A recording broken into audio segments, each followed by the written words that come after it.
Hey guys, welcome or welcome back to my channel. If you're new, hi, my name is Haley. I'm a cashless budgeter and caregiver who's working in a relationship with finances as well as working towards financial freedom. If that's something you're interested in watching, please leave a like, comment, subscribe down below, and let's get into this video.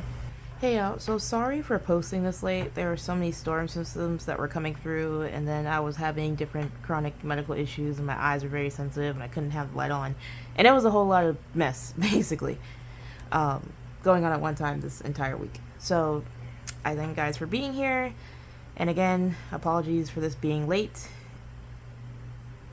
And honestly, I'm kind of grateful that it was late, because then there were updates with student loans as well, which impacted what part of, well, really the rest of July, what that will look like, as well as August going forward. So we'll get into that a little bit. But first, let's just budget out what I had already budgeted before that announcement for my first paycheck of July.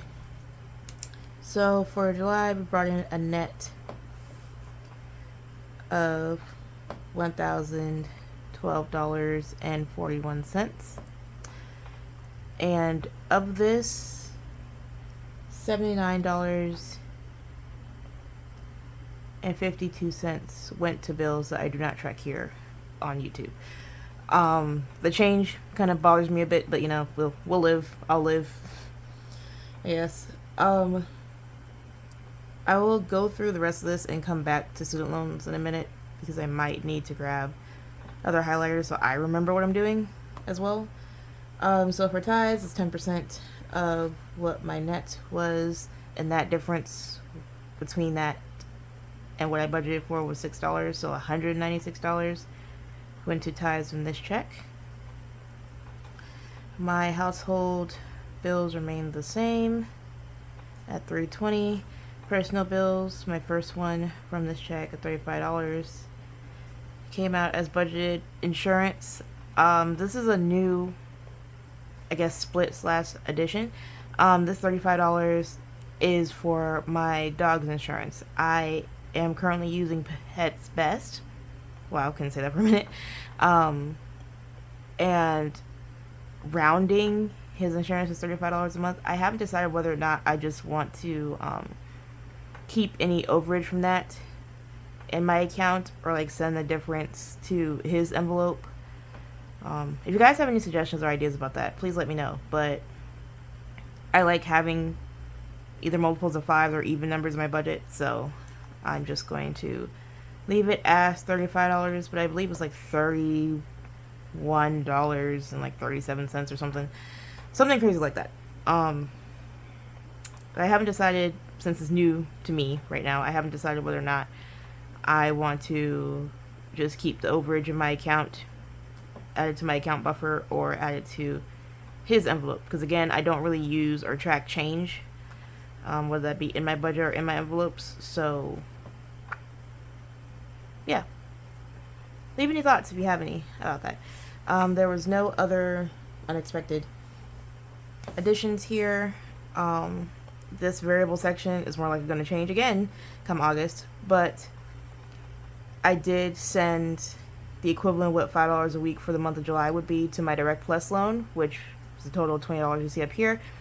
I also added my impulse intervention. You guys almost unanimously voted for it to go to extra debt payment, so I sent that $15 as well to my Direct Plus loan.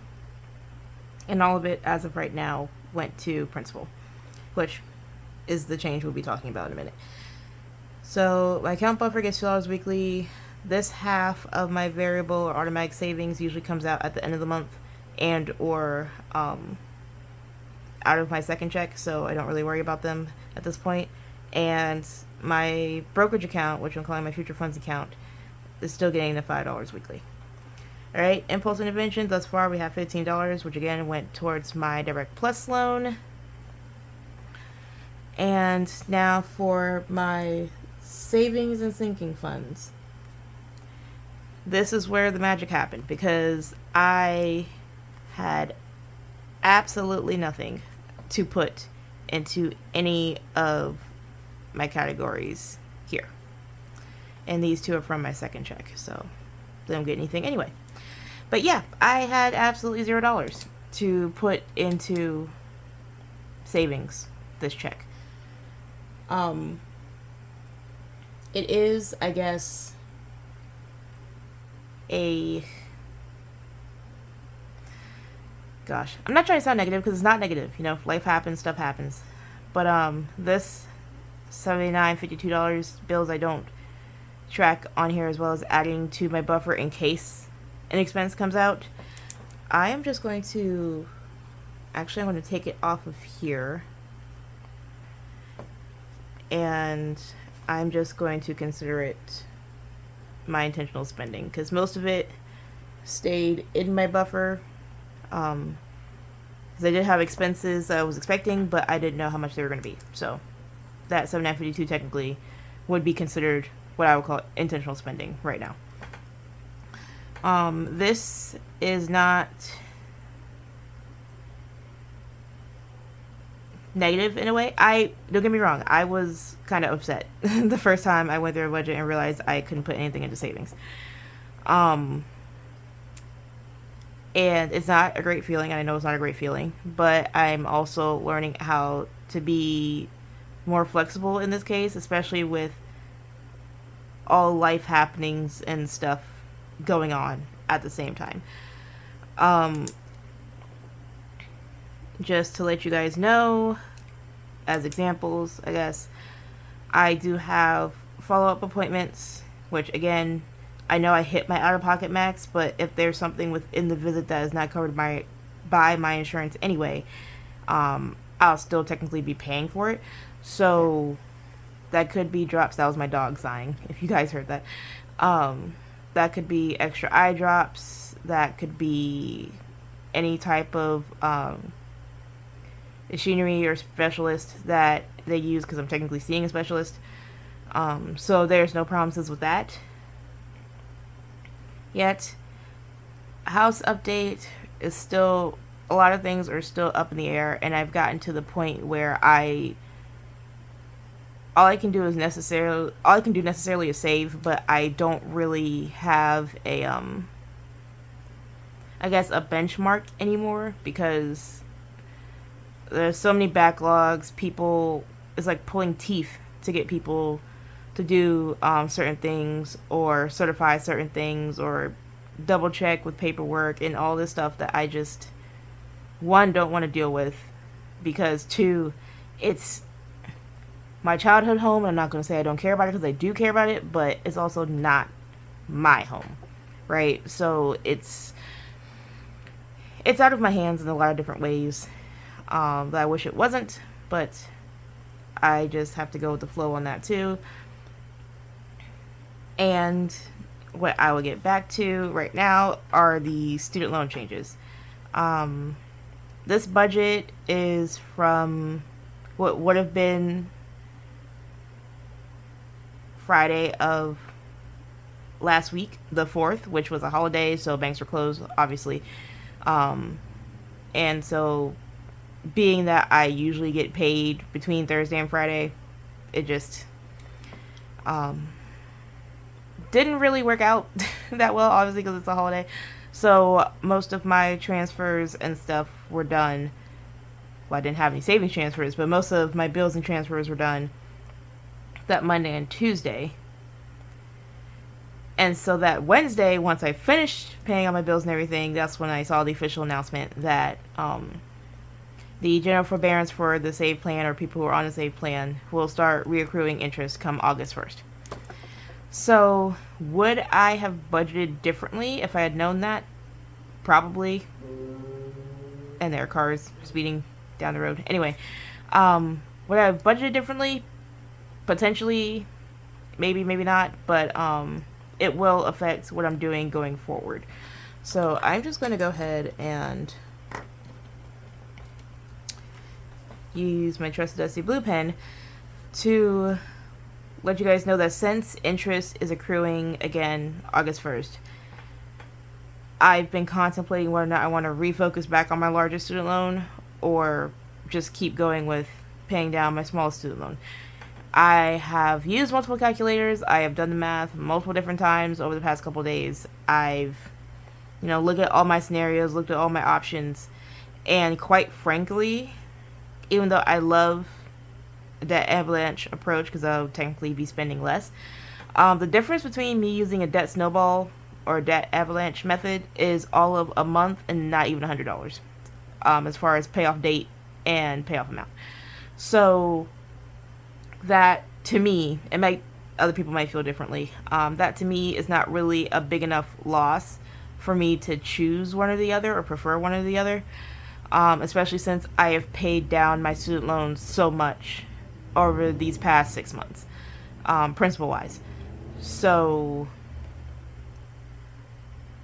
considering all of what I said and all the math that I did, I will be, at least for the rest of July, putting all my student loans, including full-time, anything, and part-time, towards my Direct Plus loan to get the principal down a little bit further, since I haven't been focusing on it for the past couple months, past 2 months actually. But from that point forward, from August on forward, I will be using the snowball method and focusing on my smallest student loan. So I am just going to circle this and move it down because that's what's happening. And why I chose the debt snowball method, again, it'll add maybe a month to my whole debt payoff journey. But mostly because thinking about any extra lump sum payments that may come along, I know I will have a magic month this month at the end of July, actually, which I won't budget for here because honestly all of it will be going to student loans. And that'll probably be the shortest video I've ever made. It honestly could probably pass as a short with how short it would be. So taking that into consideration, magic months next year, I think I have one in January, if I planned it out correctly. January, February time, and that's also tax time, and I usually pay enough, I usually overpay actually, into taxes to where I get that money refunded, and I know some people feel differently about that. Me personally, I'd rather give extra and be over than be under and have the IRS calling me. So I don't want to owe anybody anything. I don't even like owing my student loan, so what makes you think I want to owe the IRS anything? So with that, all going into that, I still have a payoff goal to at least get that loan gone sometime next year.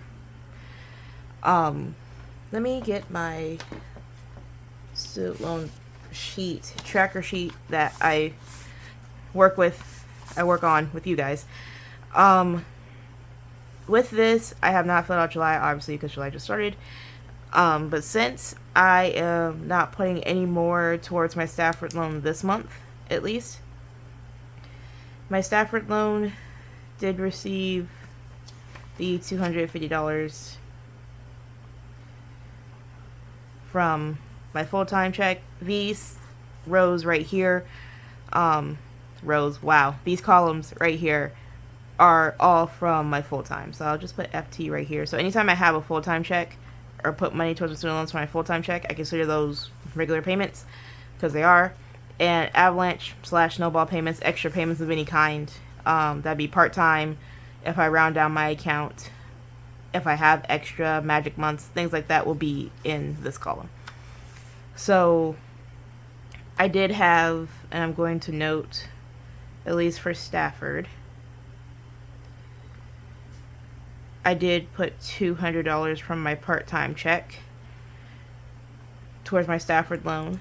So my ending balance for July for my Stafford loan is $15,800 and 0 cents. I'm also going to miss having the 0 cents because I know once interest starts accruing, I'm going to have to take cents into consideration, and that'll be kind of annoying, but again, I'll live with that too. So come the end of July, I'll probably update this during my either monthly wrap-up or my last paycheck of the month, and be able to tell you how much extra I put towards my Direct Plus loan and what that ending balance would be. But I know for sure that I'll at least have the $550 budgeted from my second check that we moved over here. That will definitely go towards my Direct Plus loan. I will add any part-time check money over here, as well as whatever I put from my Magic Month check. And these will count still as direct principal payments. Come August is the interest restart.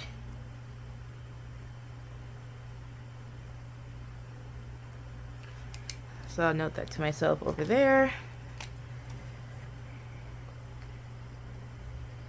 The loans, again, will still be in forbearance, so I don't have any required payments. It's just the interest that will start reaccruing.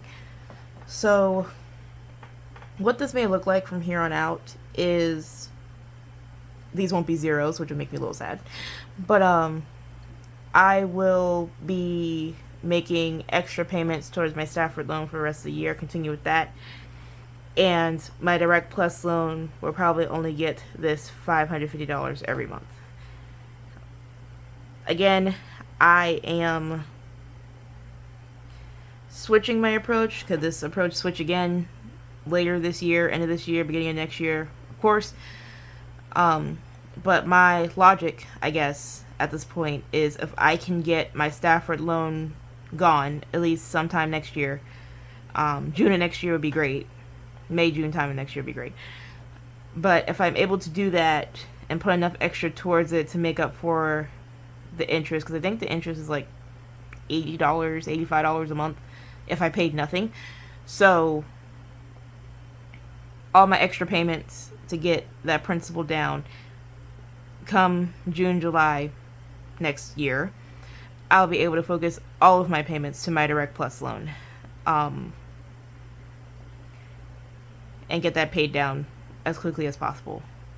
Again, the interest restart is August 1st. I am not going to let the interest just sit there and accrue, because no. And I haven't stopped paying my debts since I got them August of 2023, so I don't see a point in stopping now, to be completely honest. Might as well keep the habit going. I'm not shifting money anywhere once I pay off my Stafford loan. Everything will, again, snowball into my Direct Plus loan. So I'm going to continue finishing this sheet, at least for the rest of this year. Will I still use this the rest of this year? Wow. Will I still use this 2026? I don't know. You guys let me know if you prefer me updating the sheet. But I still have my larger color trackers, which there's probably a horrible glare right now, and I'm so sorry. I'm still coloring in these. I'll probably update these every 6 months to a year, more than likely. Unless, again, I reach a payoff point, then it wouldn't really matter when I do that. So, yeah, that will be, these go together. That'll be it for this video. I thank you guys for watching. If you made this far in the video, please leave any firework emojis down in the comments below, and happy belated July 4th, even though I know this is hella late. Yeah, that's just how life worked out, unfortunately, this time. But I thank you guys for watching. I hope you have a blessed day, night, evening, wherever you are in the world, and hope to catch you guys next time. Bye, guys.